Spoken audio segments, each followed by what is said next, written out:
Radyo Pilipinas 738 sa Metro Manila. Philippine Standard Time, eksaktong alas 3 po ng hapon.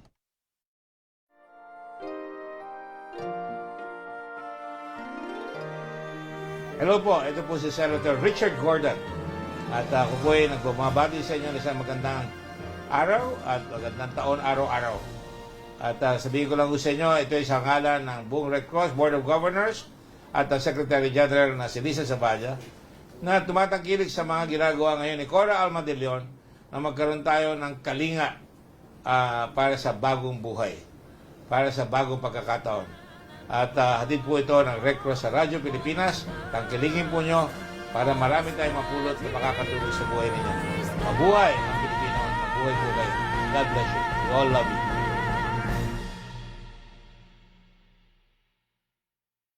Tayo ulit sa panibagong edisyon ng ating programang Kalinga Hatid ng Red Cross sa Radyo Pilipinas. At ngayon po ay ika-9 ng Mayo. Happy Mother's Day po sa lahat. At syempre, bukod po dyan ay kahapon ay nagdiwang tayo ng World Red Cross Day. Ika-158 po na World Red Cross Day. At kasama na po natin via Skype. Magandang hapon po, Sir Francis. Happy Mother's Day.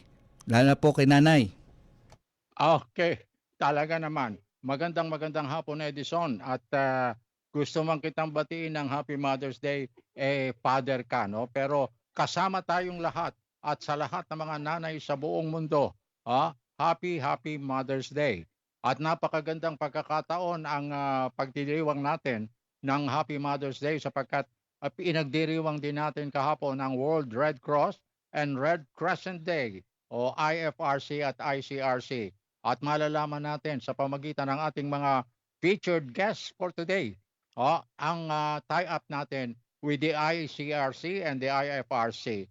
Kaya kayo pong lahat mga kaibigan, Luzon, Visayas, and Mindanao, inaanyayahan ko po, samahan kami mula ngayong alas 3 hanggang alas 4 ng hapon, every Sunday, dito sa ating Kalinga Hatid ng Red Cross na patuloy na sinusuportahan ng Presidential Communications Operations Office, Secretary Martin Andanar. Of course, ang ating butihing direktor ng PBS, walang iba kundi si Director Bong Aportadera, kasama na rin ang ating station manager, Senyor Alan Alianigue, at ang ating kabalikat na si Mr. Maki, of course, at ang ating kaagapay na si Mr. Ray Sampang. Muli po ang inyong Kuya Francis, nag-aanyaya. Sama-sama tayo ngayong special na edisyon. Edison? Opo, Sir Francis. At alam niyo po ba, Sir Francis, bukod sa mga nangyayari ngayon na Mother's Day, kahapon ay World Red Cross Day, alam niyo po ba na eksaktong 4 na taon na po ang nakalipas nang i-commemorate po ang ating kauna-unahang humanitarian vessel, ang MV-PRC Amazing Grace. It was happened May 9, 2017 po, kasama po ang ating presidente, Sir Francis. Oo, yung ating barko na nakadaong ngayon. Saan ito nakadaong, Edison? Sa Catanduanes po, Sir Francis. Yan po ang kauna-unahan niyang humanitarian mission. Oo, napakaganda, no? Napakaganda niyan sapagkat napakarami ng mararating na lugar dito sa ating bansa, lalo na sa panahon ng mga kalamidad at kung ano-ano pang mga eventualities. Naririyan ang ating saving grace na kauna-unahang barko na talaga namang makapaghahatid ng napakaraming tulong sa mga taong nangangailangan. Okay, Sir Francis, pasalamatan po muna natin ang ating mga bumubuo ng ating programa. Siyempre, ang ating Secretary Martin, si Senyor Alan Alanigue, ang ating station manager, si Sir Ray Sampang, siyempre si Sir Mike, ang ating mga nasa technician, si Sir Orly Lopez at saka si Sir Mike Laines po. Okay, ang ating mga frontliners sa ating master control, Orly and Mike, at syempre pa, pati na rin yung ating mga technical engineers sa transmitter site. Magandang hapon, maraming salamat sa inyong patuloy na suporta sa ating Kalinga Hatid ng Red Cross.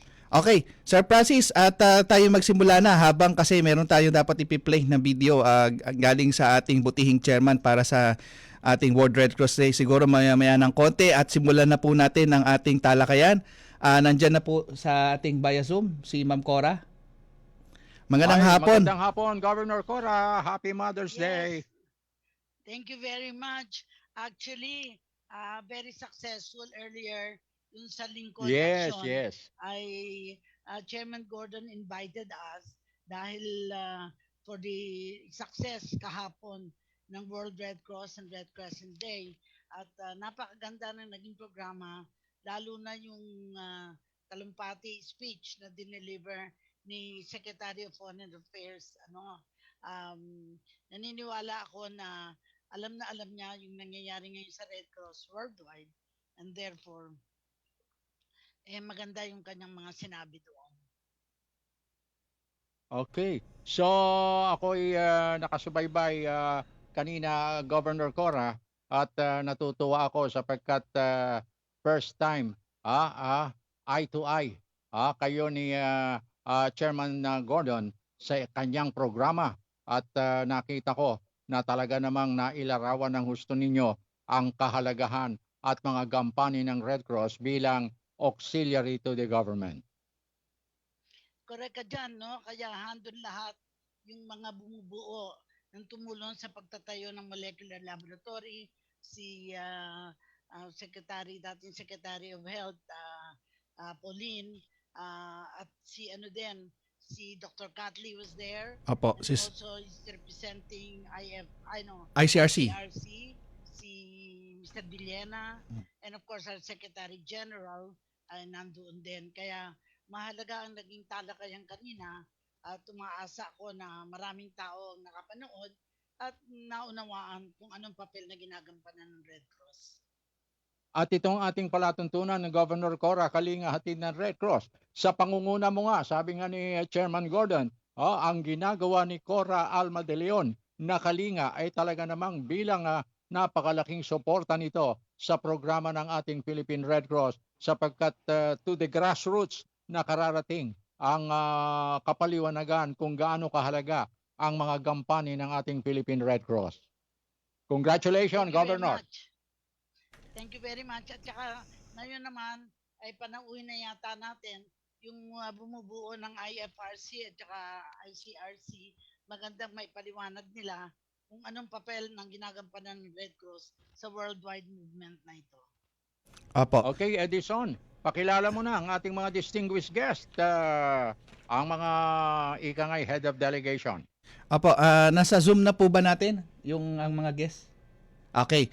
Okay, let's welcome our guests for this afternoon. Ma'am Cora, I will speak in English kasi this is for Iba ka talaga, Edison. Kaya hindi kita malilimutan eh. Okay, let's welcome the head of delegation of International Federation of Red Cross and Red Crescent Societies, Miss Paula Fitzgerald. Good afternoon, everyone. Thank you so much for having me on your program for this Red Cross Red Crescent Day. Very happy to be here. Good afternoon, Miss Paula Fitzgerald, and we would like to thank you in advance for taking time out in our program today, a special edition of our Kalinga Hatid ng Red Cross. Good afternoon. Thank you. and the other guest is representing the International Committee of the Red Cross, their communication manager, Mr. Raul Caceres. Magandang hapon. Hi. Good afternoon. Magandang hapon, Francis. Magandang hapon, Edison. And good afternoon, Paula. And Ma'am Cora, happy Mother's Day. Yes. Magandang Okay, hapon Elsa. sa iyo. At Libo-libong salamat nanonood dito naman sa at nagkaroon programa. ka ng pagkakataon to join us sa ating edition ngayon. Good afternoon. Okay, tuloy-tuloy na tayo, Edison, Governor Cora. At siguro, Yes. alamin muna natin mula sa Head of Delegation ng IFRC at Red Crescent Society na si Miss Paula Fitzgerald ang mga kaganapan o mga responses ng ating ICRC at IFRC bilang pagkakaroon ng matinding tie-up with the PRC in response to COVID-19 pandemic. Miss Paula? I didn't catch all of that, but is a question, how are we supporting PRC? How are we working together? Yeah. Yes. Yes, exactly. There you go. So the International Federation of Red Cross Red Crescent Societies launched a global appeal for COVID-19. And the Philippines Red Cross is very much a part of that, of course. So far we've been able to contribute nearly 5 million Swiss francs, or $500, $5 million to the Philippines Red Cross effort to combat and support people through this COVID-19 pandemic. So we've contributed to the establishment of, or rather PRC's establishment of the molecular laboratories, to isolation facilities, and to supporting people at the with their livelihoods through cash grants, as they, so many livelihoods have been disrupted by the pandemic, as we know. So just very, very proud to be working with PRC through this really difficult year, and with the amazing, really remarkable work that PRC has been doing. It's really very humbling to observe and see. Very impressive indeed. So very proud to be a partner to PRC's work. Okay, Thank you. aside from what you made mention, Miss Paula, what particular areas or projects are you spearheading with the Philippine Red Cross? So we've been working on a number of different elements, but most recently now we're working with PRC to try and mobilize more funds, indeed, for the emergency field hospital and the isolation facilities currently being established to ease the pressure on the health facilities and health services across the country. This part of our job with the rest of the partners to Philippine Red Cross is to try and keep the cash moving during this really difficult global calamity. So that's what we're doing right at the moment, trying to support PRC to keep that moving as long as it's needed. Yeah, in a very real sense, without the support of IFRC, it is very more difficult to go ahead with all of these activities that we are undertaking. And in as much as we are moving in the direction of ensuring quality service to the Filipinos, and the molecular laboratory is one shining example of what Red Cross has done early in the year 2020, and is still doing with the extension of the isolation facilities. No doubt other countries should be able to see the efforts of Philippine Red Cross, to on the assumption that we want to be the best that we can be. So with your support, clearly, if I may call you Paula, Yes. Fitzgerald, um, the opportunity now is with us to be able both to thank you for this opportunity that you are supporting us, and of course, we're sorry for those who are affected by this COVID-19. It's still raging in a way. And then lastly, to all of those who are supporting IFRC all over the world, and therefore are happy, are able to help the Philippines to the Philippine Red Cross. So on behalf of the Philippine Red Cross, I stand also as Secretary to the Board of Governors, extending our thanks to you as the head of the delegation. So thank you very much. Thank you, ma'am. Okay. At siguro alamin naman natin mula kay Mr. Raul Caceres na siyang representative o kinatawan ng ICRC dito sa bansa. Ano-ano ang mga pinagkakaabalahan nila ngayon maliban dito sa mga proyektong nabanggit na bilang responde sa pandemic nating nararanasan ngayon. Mr. Raul? Hapon, gusto ko lang sabihin, una, yung tulong ng, yung pakikipagtulungan ng International Committee of the Red Cross sa Philippine Red Cross, simula pa sa umpisa ng pandemyang ito, nandun na talaga. Kasi ang PRC naman, ang ating primary partner, humanitarian partner sa Pilipinas.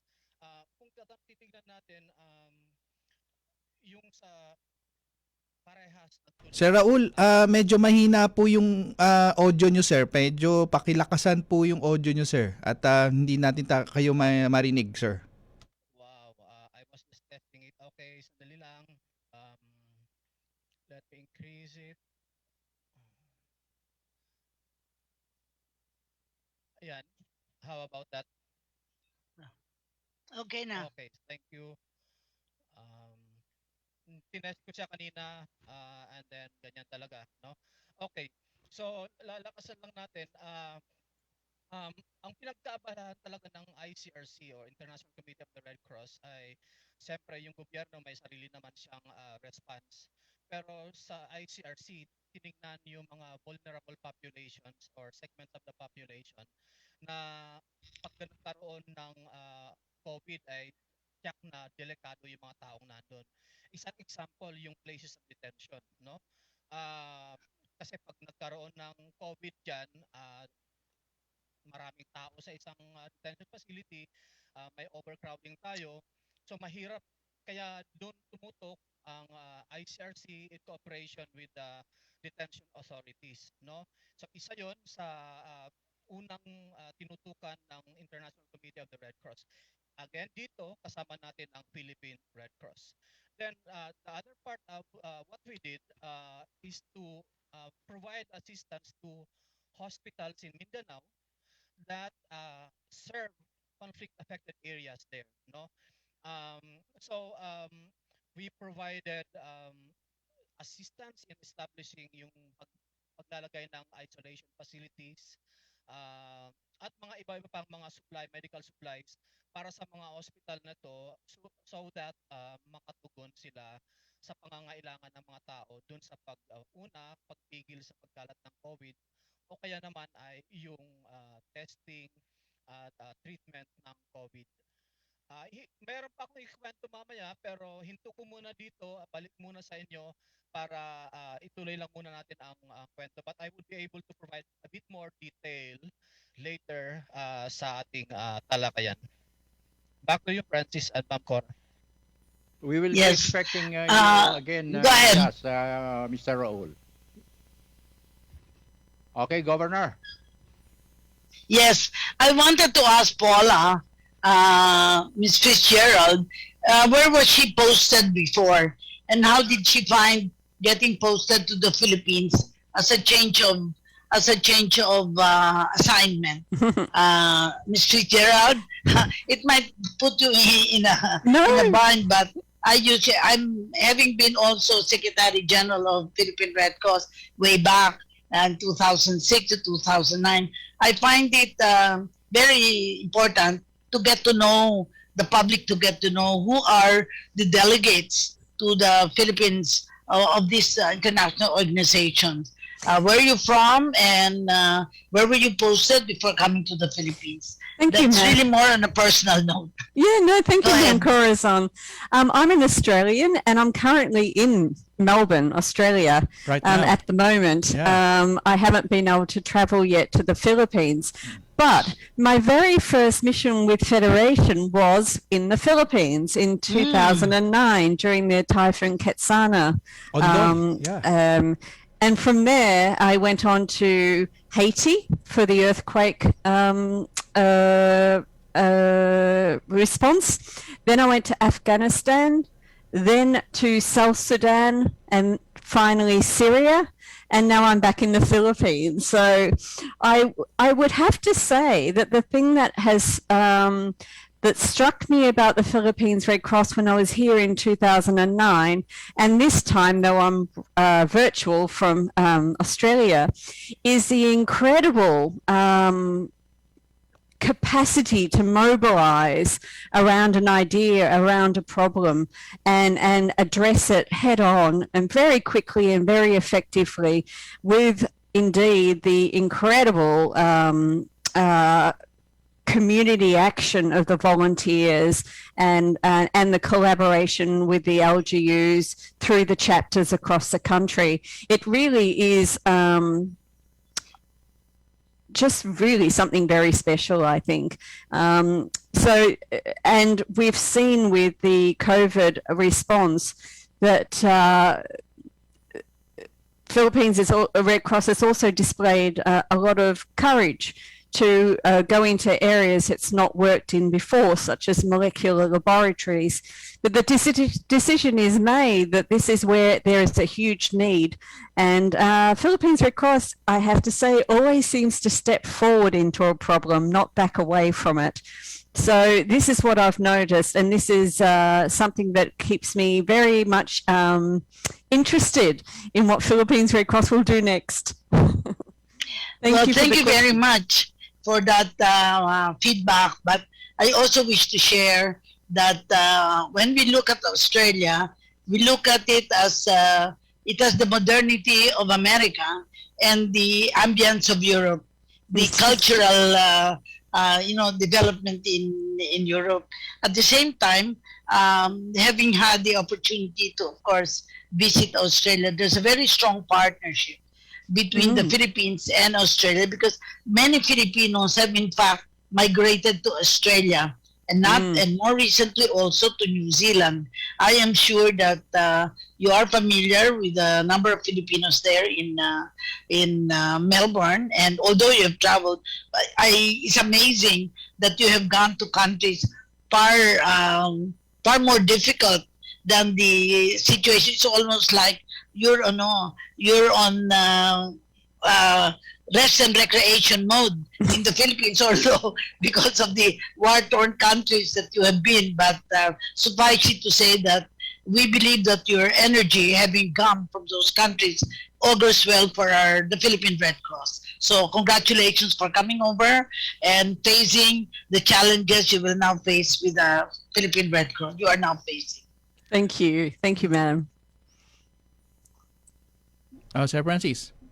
Governor Cora, siguro magandang malaman natin mula kay Miss Paula Fitzgerald, what other countries member of the ICRC and the IFRC who collaborated and joined hands in response to the need of the Philippine Red Cross insofar as this pandemic is concerned? Ms. Very Paula? good question. Go ahead, Paula. Well, it's a global effort, isn't it? I mean, the global appeal is getting contributions from all over the world. But in the Philippines, of course, we have the Netherlands Red Cross, the American Red Cross, the German Red Cross, the Finnish Red Cross. Oh, I'm sure I'm going to make a mistake. Only the countries that you can remember. I think it is understandable that it is Canadian not Red Cross, but yeah.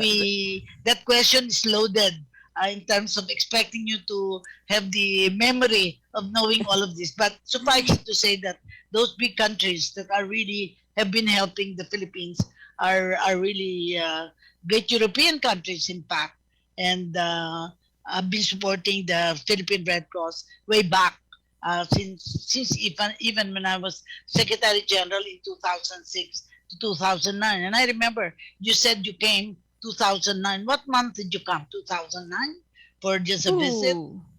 I was there for 3 months. 3 months. So from I think it was around September to November. Yeah. That's the time of Ketsana.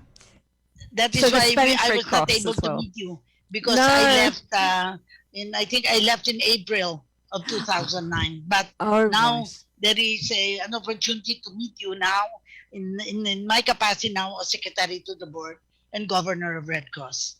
Excellent. Thank you for the opportunity. Ms. Paula, would you have any intention to stay longer and longer here in the Philippines as a delegate? Oh gosh, that would be my dream. But I think my career is taking me elsewhere. But who knows? I would love to spend more time in the Philippines. Such a remarkable country. I haven't had the opportunity to visit so many places. When I was here last time, I was in Manila, but also managed to go to the north of Luzon Island. But I haven't seen much more than that. So there's a lot to see in the Philippines, so I need to come again. Yeah. Well, but really what limits you now is the COVID problem that we have, which does not enable us to travel to as many places. But when this eases up, I hope that you will be still here and visit places worthwhile, not just because of the disaster, because it will really be a wonderful opportunity for you to get to know the Philippines and the sites that you would otherwise not be able to see because of this pandemic. That's for sure. Thank you, Ma'am Cora. Sir Francis, Ma'am Cora, I'm inviting you for a short while to watch this message from our chairman. Sir Okay. Mike, paki-cue na po. Okay, let's watch this and listen. Hello, good day. This is Senator Richard J. Gordon, Chairman of the Philippine Red Cross. 158 years ago, a young Swiss gentleman by the name of Henri Dunant happened to pass by a battle that was going on, a very bloody one at that. And he came off his carriage instead of going to fulfill his mission to try and get the assistance of the French government to stop mulcting his business in Algeria. And he started putting the wounded in barns, in churches, and started tending to them, shouting, "We're all brothers." And thus the Red Cross movement was born. In 1863, the International Committee of the Red Cross, a committee of 5 people, including Henri Dunant, founded the movement, and soon many kings and princesses and leaders of the world signed up for the International Red Cross movement. And what does it do? It alleviates human suffering and restores dignity for everybody. It makes sure that those who are victimized by war or have been victims of war, like soldiers and civilians, are, not harmed anymore. So this is the objective of the Red Cross movement. It is as if Senator Robert Kennedy, the late senator from the United States who was assassinated, came out and said, each time a man stands up for an ideal or acts to improve the lot of others or strikes out against injustice, he sends forth a tiny ripple of hope, and crossing each other from a million different centers of energy and daring, those ripples drive or build up a current which can sweep down the mightiest walls of oppression and resistance. Sa mga kapatid po, kung tayong lahat ay talagang maninindigan sa ating idea na dapat hindi na masasaktan ng mga tao sa giyera, yung mga sundalo, at tayo ay tutulong palagi, talagang nakita nyo ang rason kung bakit ngayon there are now 196 countries that have the Red Cross movement, or rather 192. Today there are now 192 national societies all over the world. Can you imagine that? In so short a time, 158 years, lumaki na ang Red Cross sa lahat ng lugar ng mundo. And so today, as we celebrate this momentous occasion of the founding of a movement that is there to uplift mankind and to free him from oppression and to free him from disease, as we have today, or we have a COVID plague na talagang is interdicting our people, it is important to remember that we are all together in this task of uplifting mankind, alleviating his suffering, and if we do it together, as the saying goes, we will be unstoppable. In Tagalog, I would say, pag nagsama ang mga leader at ang tao, lalabas ang galing ng Pilipino. At kung tayo ay magsama-sama, tayo ay hindi mapipigilan ng sinuman sapagkat yung idea, the power of an idea, the power of conviction, the power of commitment, the power of continuity will eventually eliminate all those things that hurt human beings in this world. That is why this has become the greatest humanitarian organization in the world. That's why Richard Gordon is in the Red Cross, has been in the Red Cross for over 52 years. That is why my own mother, Amelia J. Gordon, was in the Red Cross for 63 years. There are many people like me in the Red Cross who stay long because it is really a question of making sure that you feel your worth as a human being. It is not a transaction. When you give, you make yourself stronger in terms of principle, not of charity, but of humanitarianism also. So today, I wish all of you listening out there a very, very pleasant, happy Red Cross Day, International Red Cross Day. And always remember that this is an idea that has come into fruition all over the world. And remember that if we all work together, we are unstoppable. Mabuhay. God bless you all. Ating butihing chairman at CEO ng Philippine Red Cross, si Senator Richard Gordon. Balik po tayo, Sir Francis, Ma'am Cora. Okay, Edison, bago tayo magpatuloy sa ikalawang bahagi ng ating episode, paraanin muna natin ang ilang paalala mula sa ating himpilan.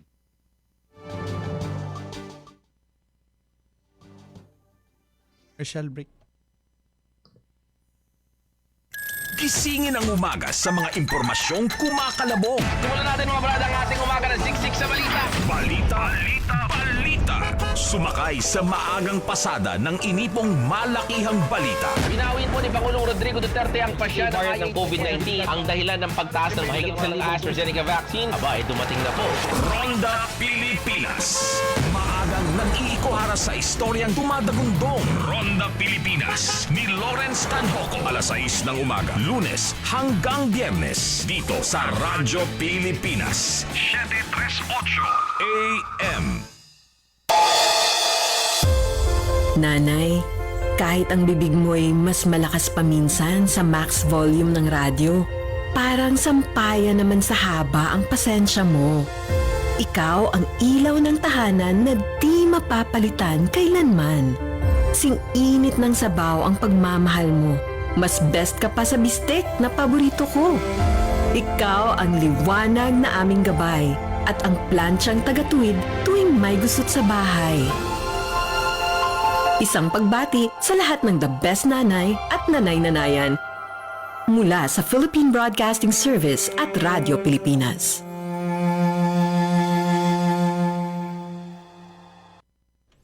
Okay, nagbabalik po tayo sa ating programa.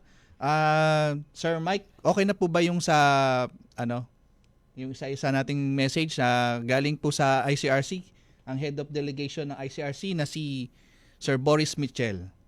Pakinggan po natin. Today marks the World Red Cross and Red Crescent Day. May 8th, the birthday of our founder, Henri Dunant, is an annual celebration of the International Red Cross and Red Crescent movement.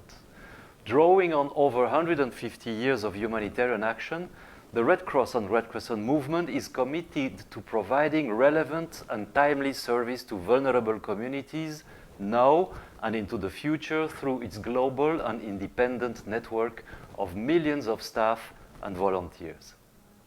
Whether natural or man-made disasters, armed conflict or health and social care issues, Red Cross and Red Crescent volunteers and staff are there to help, guided by our fundamental principles: humanity, impartiality, neutrality, independence, voluntary service, unity and universality. We mobilize the power of humanity to save lives and relieve suffering. On World Red Cross Red Crescent Day this year, we celebrate the bravery and achievements of our volunteers and staff, whose life-saving and life-changing services ensure that we keep our commitment to humanity every day. We are local and international, independent and neutral, and together unstoppable. Last year was indeed very challenging for the Philippines due to COVID-19. The uncertainty of the pandemic put most of us in a standstill, but not the Red Cross. In your country, you have an unstoppable national society, the Philippine Red Cross, that is celebrating this year its 74 years of existence, currently under the leadership of your chairman, Richard Gordon. The complexity of COVID-19 brings serious constraints for those who are trying to respond, but it did not slow down the thrust of the PRC to support the national response. I am not able to mention all, but it's worthy to highlight the sleepless nights of PRC staff and volunteers who labored to establish a Red Cross-managed molecular laboratory that was a game changer in the COVID-19 testing capacity in the country. PRC molecular laboratories have tested more than 2 million individuals in 1 year and pioneered the saliva RT-PCR test in the country. Today, it is crucially supporting the government in quickly expanding medical wards and isolation facilities as the country faces a surge in infections. With the current challenges and complexities of humanitarian response, it is extremely important that the components of the Red Cross movement combine their strength and establish a strong collective identity to meet the humanitarian needs. The Red Response, as it is sometimes referred to, is even more relevant today than ever, and the ICRC is fully committed to work with its movement partners. Working together provides an opportunity to highlight how complementarity creates innovation and deliver results. The ICRC oftentimes, working with the PRC, focused its response to vulnerable groups, particularly by establishing COVID-19 isolation centers in congested places of detention where the virus is a huge threat, and in health facilities in Mindanao that serve conflict-affected communities. This dynamic cooperation and collaboration with PRC allow us to deliver a COVID-19 response that is very efficient and meaningful for the people in need. To the PRC leadership, Chairman Gordon and Secretary General Elizabeth Zavala, and to the hundreds of thousands of PRC staff and volunteers working at the national headquarters and the 104 chapters working relentlessly, thank you for the commitment and devotion to the Red Cross cause. Together, we are unstoppable. The head of delegation ng International Committee of the Red Cross, si Sir Boris Michel. Siya po ang dapat nating guest pero nirepresent na lang po siya ni Sir Raul. Okay, balik po tayo. Okay. Anyway, talagang napakaganda nung nilalaman ng kanyang mensahe, no? Kung nanamnamin natin, Governor Cora, word by word, talaga namang feel natin ang commitment ng ating Red Cross sa buong mundo, hindi lamang sa Pilipinas. Oo. Actually, yung term na ginagamit ngayon, unstoppable, napaka-rich, napakayaman ng word na yun na parang sa Tagalog kasi hindi mapipigilan. Ibig sabihin, talagang gagawa ng paraan para marating kanyang inaasahang marating. And I think ito yung napakita ni Chairman Gordon sa pagtatayo ng molecular laboratory. Una-muna with the saliva testing, and now with the swabbing rather, and now with the saliva testing. Yes po. Ibig sabihin, we are not stopping from doing what is right and moving on to what is better. Kaya yung being unstoppable means moving on, na parang sa paniniwala na it is not enough that we bask in our glories right now. There are more things to discover, there are more things to do, and we are doing that just right now. Okay. Okay, Edison. Ready na ba yung ating representative na si Mr. Raul Caceres? Andyan po sila, Sir Francis. Nandyan po si Sir Raul, tsaka together with Ma'am Fritz. Okay. Siguro Paula. magandang matanong natin naman kay Mr. Raul bilang representative. Ano-ano ang mga aktibidades na naka-line up at mga programa na in connection with the International Federation of the Red Cross and ICRC Day na binigyan natin ng pagpupugay kahapon? Okay. Kung dito sa celebration ng Red Cross Red Crescent Day, of course, the whole movement may kanya-kanyang paraan ng commemoration. Dito sa ICRC Philippines, meron tayong mga nilabas na mga video sa aming Facebook upang maipakita yung pagtutulungan ng Philippine Red Cross at ICRC, and then pinakita din namin yung mga volunteers ng PRC sa field working with our staff, no?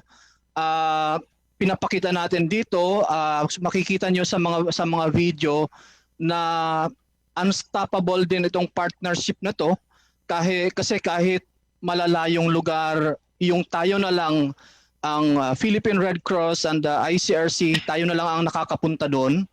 At dahil sa layo at sa hirap puntahan, pero pinupuntahan natin upang matulungan natin yung mga taong nangangailangan ng humanitarian assistance. So yun po ang ating ginawa, at sa ibang parte naman ng mundo kung saan merong ICRC, meron silang sariling mga selebrasyon. Okay, pero idagdag ko lang na sinabi ko kanina na konting detalye doon sa video na message ng aming head of delegation, si Boris Michel. Doon sa Mindanao, we provided assistance, financial assistance to 38, hindi lang pala sa Mindanao, no? I would correct myself. We provided financial assistance to 38 Philippine Red Cross chapters in Luzon, Visayas, and Mindanao para matulungan sila sa kanilang COVID-19 response, including dun sa blood services and ambulance services, no?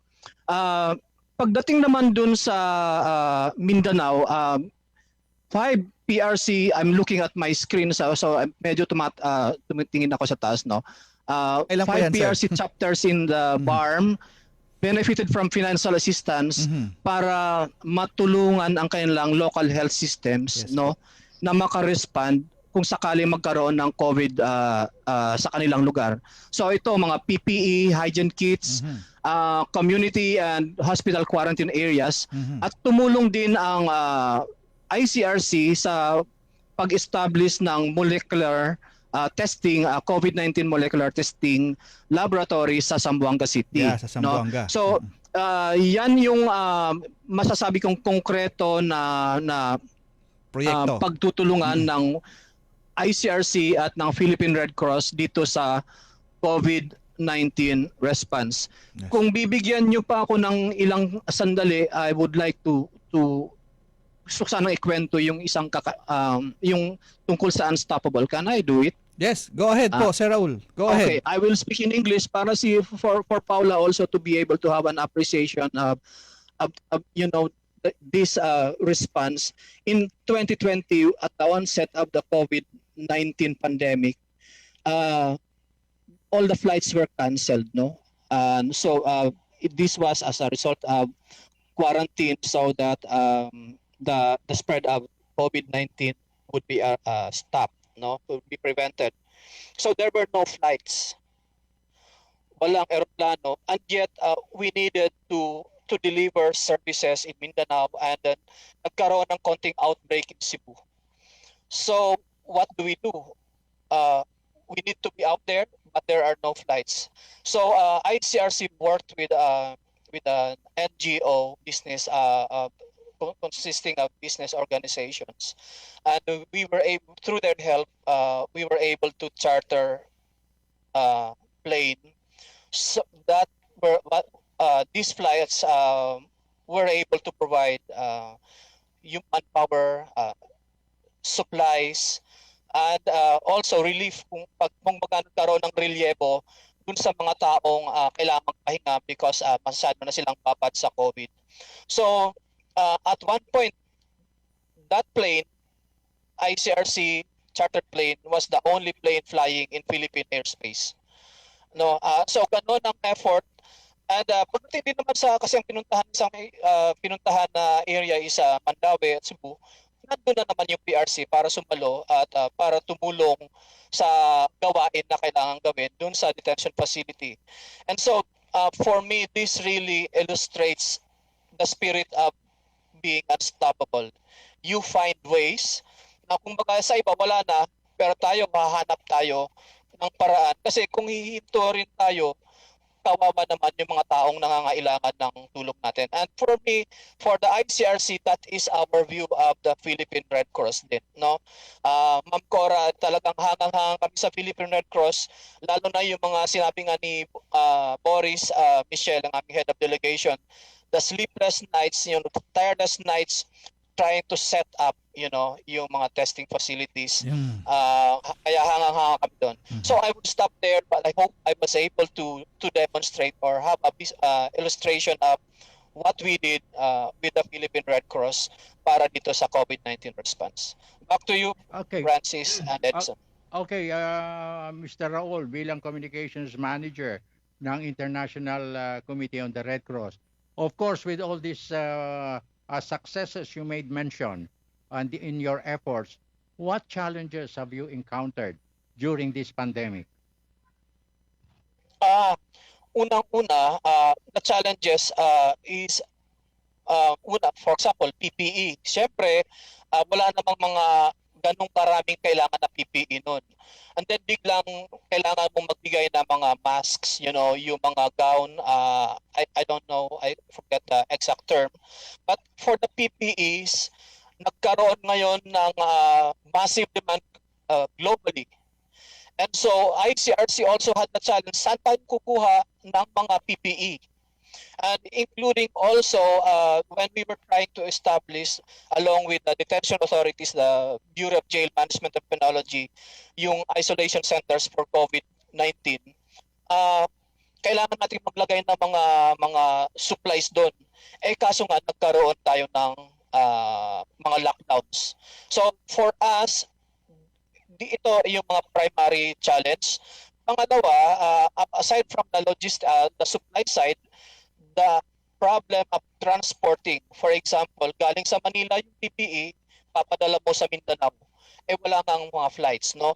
So these were the challenges that we really had to surmount, and I really thank the teams of our delegation.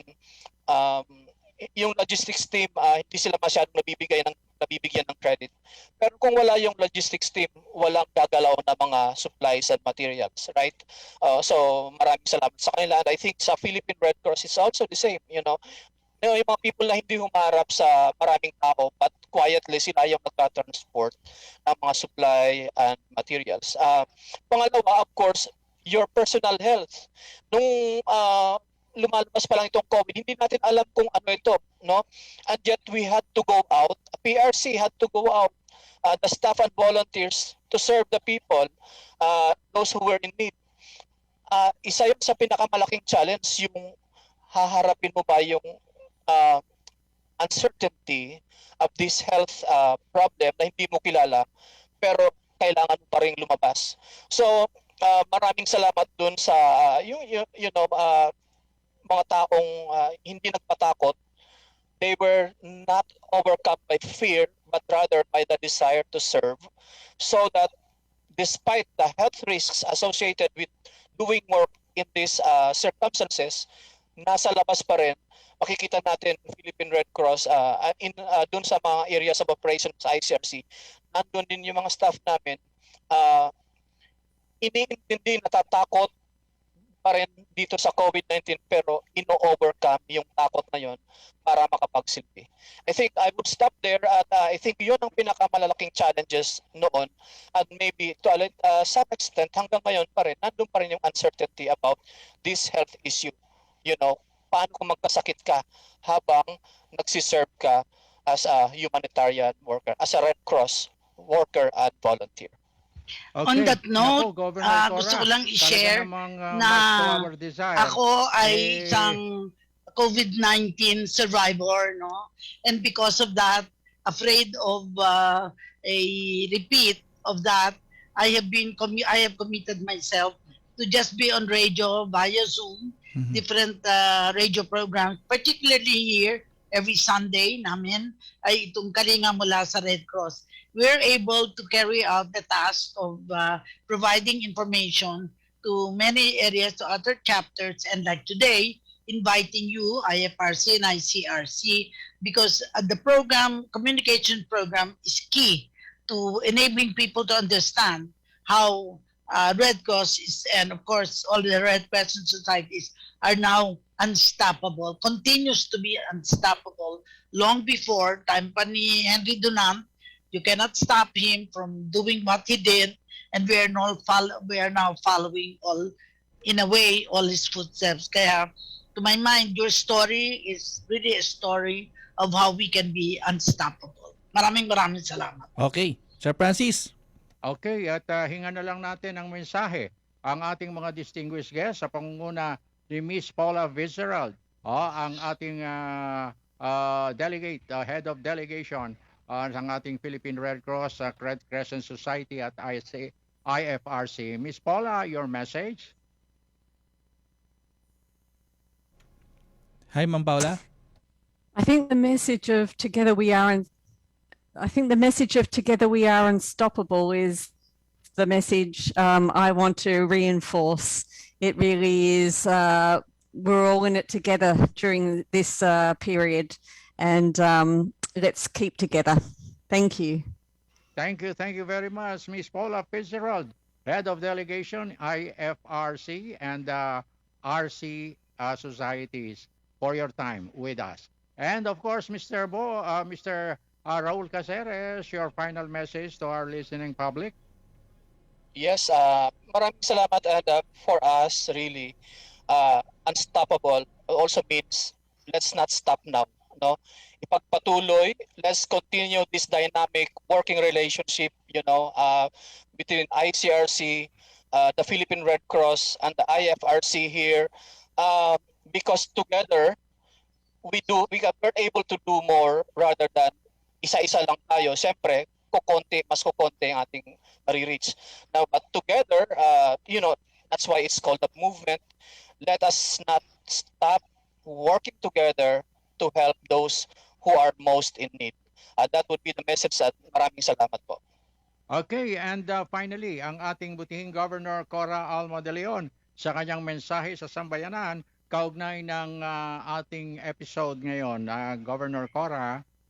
I guess the statement should be, how can we lose when we are together, when we are in partnership, so that we can be unstoppable. Maraming salamat sa ating naging panahon at umaasa kami na doon sa nakapakinig ay naunawaan why Red Cross is unstoppable. Okay, and with that, sa ngalan po ng buong pamunuan ng Philippine Red Cross, ang inyo pong Kuya Francis, nag-iwan ng mga katagang get out and help make today a better tomorrow. God bless until next Sunday. See you again the same time, 3 o'clock in the afternoon, down to 4. God bless. Back to you, Edison. Okay, susunod na po ang pagbabalita hatid po sa inyo ni Albert Sebastian. Kasunod po yan ang programa ni Ma'am Vance Fernandez. It's 3:52 po ng hapon. We know you're always on the go. Pero ang mahuli sa balita